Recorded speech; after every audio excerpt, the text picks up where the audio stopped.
Bem, dando continuidade então ao comentário que eu faço sobre o levantamento realizado pelos institutos Datafolha e Ibope quanto à eleição municipal em São Paulo capital, levantamentos feitos agora em setembro, já com as candidaturas oficializadas, eu, como havia dito, gostaria de adentrar um pouco mais nesse tema da rejeição e também adentrar os segmentos nos quais os candidatos têm as suas melhores performances e as suas piores performances. Não vou entrar aqui nos números, convido aqueles que têm interesse neste assunto para lerem a minha análise, que eu apresento aí embaixo no link para vocês poderem acessar, e então começo falando aí da rejeição. Do ponto de vista técnico, que é o que eu mais gostaria aí de tratar, é muito importante a gente ter presente que, diferentemente da intenção de voto, o questionário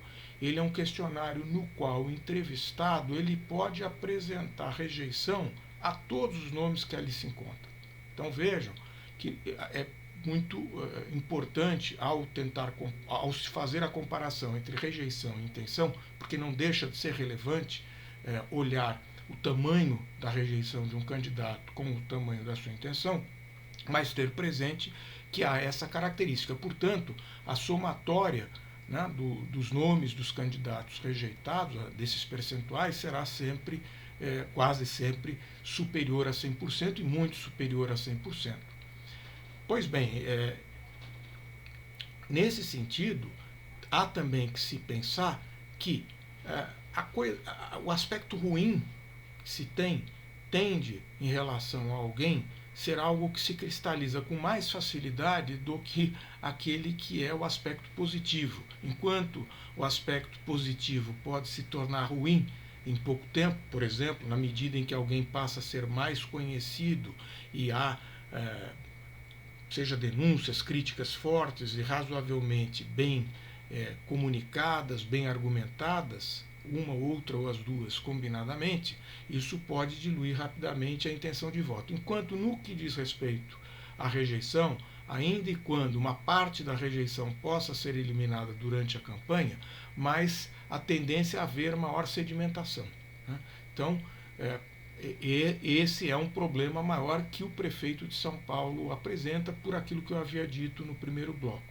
Pois bem, deixando então de lado agora a questão da rejeição e passando para do desempenho dos candidatos, os melhores desempenhos e os piores desempenhos, pelo menos dos 4 principais candidatos, nas variáveis, dentro desses atributos e variáveis, vale a pena a gente ver o seguinte: em relação ao Celso Russomano, já que ele lidera a pesquisa nos 2 institutos, embora, como eu disse, num deles ele estaria tecnicamente empatado com o Bruno Covas, ele vai se sair o melhor desempenho junto às donas de casa, onde ele tem 41% das intenções de votos.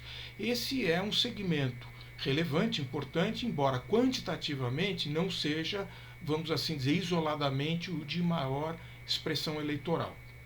Ele vem seguido por aqueles que recebem até 2 salários mínimos, no qual ele se encontra com 36% das intenções de votos, aí no caso no Datafolha, e de 34% das intenções de voto junto aos evangélicos aí no Ibope. Ou seja, esses são aí os 3 melhores agrupamentos, os 3 melhores segmentos de desempenho do candidato Celso Russomano. Os seus piores desempenhos vão se dar junto a quem recebe mais de 10 salários mínimos, ou assim, o top da renda, onde ele tem, no grupo esse no qual ele tem 14%, também ainda em renda em quem tem de 5 a 10 salários mínimos, onde ele se encontra com 16%, aí especificamente no Datafolha, e também de mais de 5 salários mínimos, com 17% no Ibope. Ou seja, na renda e de média para baixa, alta renda, é que ele está se saindo pior. Não deixa de ser interessante se você considera que quem ganha mais renda não necessariamente é visto como formador de opinião, embora no passado tivesse sido, e também não é necessariamente onde está a maior parte do eleitorado. Mas é claro que essa é uma realidade que poderia mudar. né? Então são extremidades que se afastam aí de forma significativa da sua intenção total de votos. Há uma amplitude aí, né, uma escala que oscila em 28 pontos percentuais. É um número expressivo, mas a gente vai ver que não é comparado aos outros candidatos, ou pelo menos a um deles, a maior oscilação, a maior amplitude. Com o Bruno Covas, o atual prefeito, ele vai apresentar a sua melhor performance em relação àqueles que avaliam a sua administração como ótima ou boa, 42%.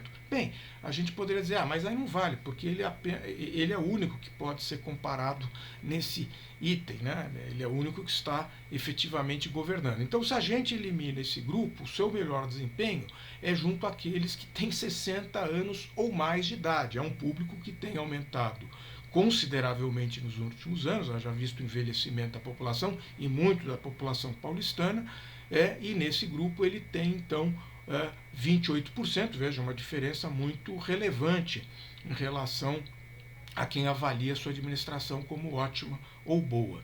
Né? Mas aí ele não se sustenta muito em outros segmentos com avaliações que se aproximem disso. Então, essa é uma coisa a se considerar como problemática. E os seus piores resultados encontram-se também entre quem avalia seu governo como ruim ou péssimo, se a gente exclui, que é de 2%, né, muito aí intenso, né, essa rejeição entre aqueles que avaliam seu governo como ruim ou péssimo, e tem idade de 35 a 44 anos de idade, né, que é visto aí no levantamento do Ibope com 12%. E vejam vocês o que é interessante, é exatamente a faixa etária do prefeito Bruno Covas e é também, isoladamente, o segmento eleitoral de maior expressão no conjunto do eleitorado paulistano. Esse é um dado muito importante, é um dado que o prefeito tem que estar muito atento para ver aí se ele efetivamente tem condições de crescer aí dentro. Então, várias questões precisam ser, obviamente, medidas com muito cuidado, a combinação do tamanho do eleitorado com verificar em cada um desses grupos o tamanho da rejeição, o potencial de crescimento, e aí levando em conta o que eu não havia mencionado, tanto no primeiro bloco como nesse, que é verificando na pesquisa espontânea como é que o candidato se sai, porque aí a gente pode ver também aí um espaço de crescimento melhor.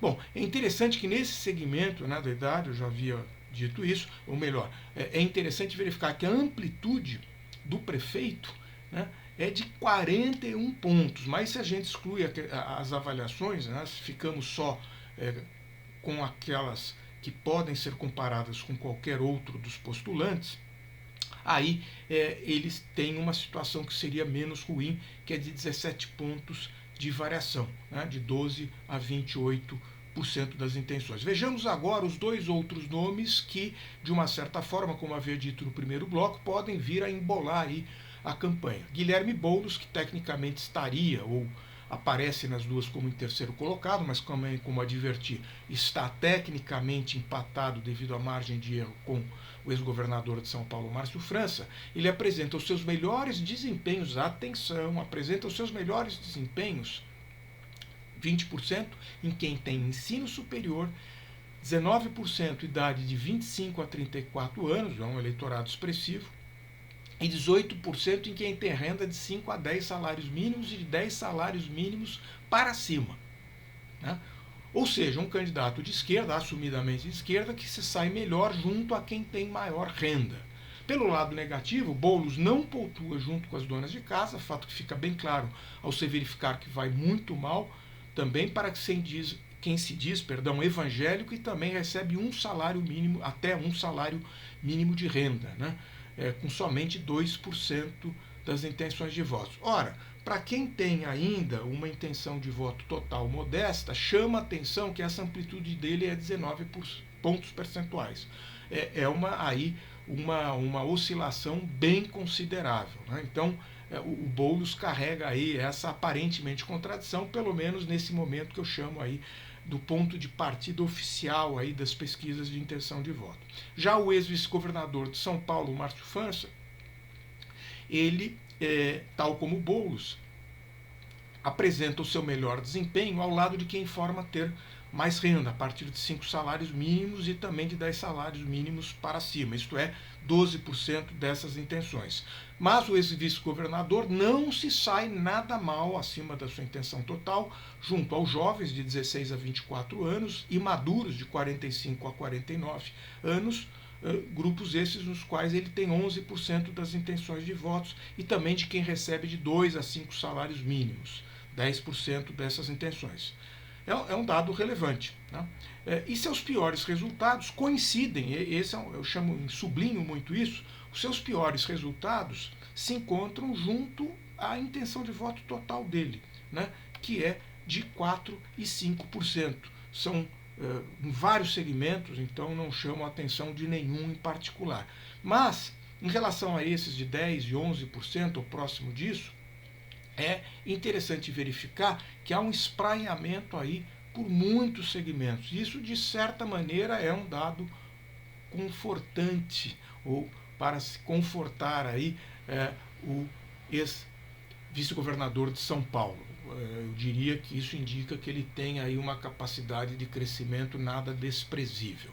Pois bem, era isso que eu queria tratar nesse segundo bloco. Fico por aqui em relação a esses dois levantamentos do Instituto Ibope e Datafolha, mas convido aqueles de vocês que têm interesse para ler aí o meu comentário, a minha análise no link que eu apresento abaixo. Muito bem, por hoje é só. Agradeço aí aqueles que assistiram o nosso vídeo e convido a vocês a se inscreverem no nosso canal e acompanharem os demais comentários e análises que nós fazemos, tanto sobre pesquisas de intenção de voto, como as instituições políticas do Brasil, dos países da América do Sul também.